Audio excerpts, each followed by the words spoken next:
Hello? Alright, this is A.V. Martinez, writer. I have no idea if this is a good idea or not, or if it's going to work, or if anybody even cares, but I figure, you know, it's another avenue for me to get out there and get people excited about my books, and that's where I make my money. So, this is my first YouTube video. I don't know if there'll be ever any others, but let's give this a shot, see what happens. I'm assuming if you're here, it's because you either have heard of me, ugh, or um, are, know of me already. If you haven't, I'm just a brief introduction. If you haven't, I'm a science fiction fantasy writer. 7 books so far published uh, through Tor. My first 5 were through Tor. My new publisher is Orbit. Um, Books are available in every fine bookstores you can find, and also on Amazon and the internet, and just everywhere. I have a couple of books that have been optioned for films. I've done a few other things. Um, Doing much better than I should be doing at this stage. I'm very lucky, and so if you're a fan of mine, I appreciate it immensely. Thank you so much. You have no idea how lucky I am to do this, and how fortunate I am that you're somebody out there is willing to buy my books and keep me paid. Um, so I figured my first video is going to be pretty simple. I just want to go ahead and use it as a tool to talk about my book at first, get me a little comfortable, little crass self promotion. But hey, we're all gonna make a buck.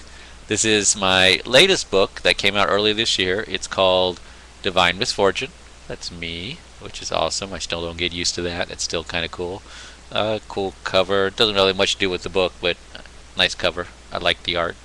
Um, so it's this is hardcover. It will be coming out next year, 2011, in mass market eventually. I'm not exactly sure, but I think it's the first quarter of the year. Along with my next book, Chasing the Moon, which I won't talk about now because let's just focus on this. All right. So, Divine Misfortune is a book about gods in the modern world. I know it's not. It's an idea that's been done many times before. It's not really that unique. I like to think I brought something unique to the table. In that this is one of the few books I know of where the gods are not powered by faith. It's like mythology, and in mythology, like Zeus didn't need you to believe in him. He could smite your ass regardless of whether you believed in him. And so I went with that too. Like, what if the gods were really there, and they didn't have to have us believe in them? They just functioned independently, and yeah, they get more powerful with worship. Although in this case, I kind of take it to the more logical version, which is it's all about like tribute, which is done via like either giving them money or doing weird rituals, anything that kind of puts you out. It's not like there's not really a lot of drive-through Christians, not targeting Christians specifically. You know what I mean? Drive-through religious people in this world. If you're religious, you've got to do it. You can't not do it. You can't just pay lip service. That's kind of the point in the book, and it's a little different. I mean, in our modern world, we don't have that. We have, even with religion, whether you believe it or not, it's not usually something real obvious. I mean, we don't have, the gods walking around our street. We don't have, people claim to see their gods, but at the end of the day, it's completely subjective. We don't know if they have or not. Well, in this case, if somebody says, "Oh, I saw Zeus at the supermarket," they saw Zeus at the supermarket. It's almost like a celebrity sighting.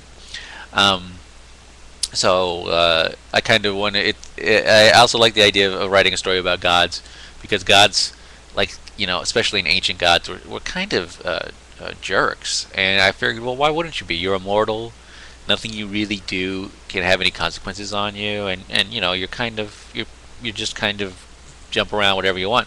And I was like, well, what if that works great if you're the guys up top, but what about the guys on the bottom who kind of still have that bad habit but aren't doing very well? And so it's like, well, let's explore that. Um, so rather than talk too much more about the book, I thought I'd go ahead and read a little bit, because I feel like that's the best way to get somebody interested in the book. Excuse me for a second here. All right. Best way to get somebody interested in the book is to go ahead and just give it a read. So I'm going to read maybe the first pages, maybe first 2-3 pages of Divine Misfortune. Okay, chapter 1. Before I forget, also, all my books are standalone, which if you're a fan of mine, you already know. They're not even set in the same universe. You don't have to read them in any order. They don't have the recurrent characters. I know that's kind of frowned.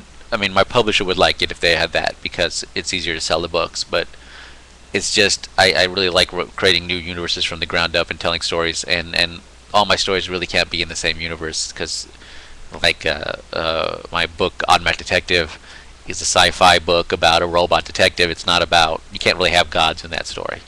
So it's just so it lets me be a little free with my imagination. Also, I really enjoy the fact that you don't have to worry about like getting half a story with my book. You get the whole thing. I'm not planning on doing anything else with this. I mean, maybe one day, who knows.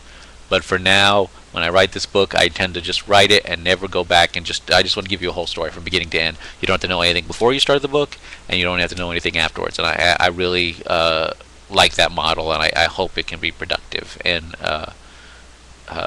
make a career out of it. So far I'm doing okay. I mean, who knows, but I'm not complaining about that. Alright, so Chapter 1, Divine Misfortune. Hello, my name is Anubis. I like long walks on the beach, carrying departed souls into the otherworld, and the cinema of Mr. Woody Allen. Wincing, Terry pushed the pause button. Ick. What's wrong with this one?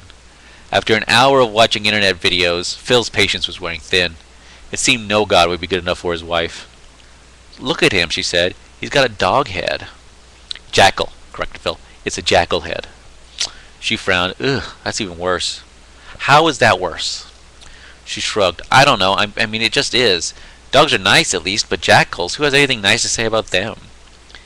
He isn't a jackal, honey, he said with an edge on the term of endearment. He just has a jackal head. He loved his wife dearly, but she was making this difficult. If it had been up to him, he'd just pick one. Any old low-maintenance god would have worked. What about that cinema of Mr. Woody Allen line? You like Woody Allen, countered Phil. Yes, I like him, but who says cinema? Now you're just being nitpicky. But it's important.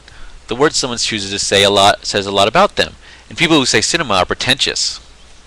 He rolled his eyes. He's a god. He's allowed to be pretentious. Not my god. No, thank you. There you go. That's from the beginning, where Terry and Phil, our mortal protagonists, are visiting a website where you pick up your god, which is kind of like a dating website, but in this world, the gods are there. And that's one of the things I tried to do in the book, is I tried to imagine like the gods as real people living in our time and what they would do. I mean, they sit around and watch television. This is a funny book. I usually don't like to say they're funny, but it is funny. I don't really. I'm kind of have a love-hate relationship with my reputation as a comic fantasy writer, because I don't consider myself a comic fantasy writer. But I mean, how can I be upset if people like that and they consider it? But this one is funny, and it's funny. It's got a lot of. I mean, I don't know. It's hard to say. Every time you talk about it, you feel like an idiot. But I think it's got a lot of heart. I think it's got a lot of a really cool story, and I really like it. And so anyway, that's that.